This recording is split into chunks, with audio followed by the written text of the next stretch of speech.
oko 300.000 majki koje samostalno brinu o svojoj deci i 90.000 očeva koji na isti način brinu o svojoj deci će biti ovim, spaseno na neki način.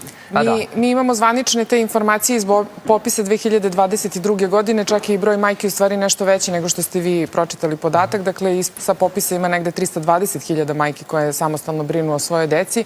Međutim, ono što je sa tim podacima loše jeste što se taj broj uvećava iz godine u godinu, s obzirom da se povećava i broj brakorazvodnih parnica, što znači da danas, 3 godine kasnije, mi sigurno govorimo i o nekoliko hiljada više roditelja koji samostalno brinu o svojoj deci. A koliko od njih ne plaćaju alimentaciju? Ali imamo taj podatak? Ima. Negde oko 50% roditelja koji samostalno brinu o svojoj deci ima problem sa naplatom alimentacije od drugog roditelja. 50%? Da, 50%. Možda čak i više ako uzmemo u obzir i da postoje oni koji neredovno plaćaju. Ovo je statistika koja govori recimo o tome da se uopšte ne plaća, ali ima i oni koji neredovno zaostaju ili ne uplaćaju u celosti i tako dalje, u zavisnosti od toga koji su razlozi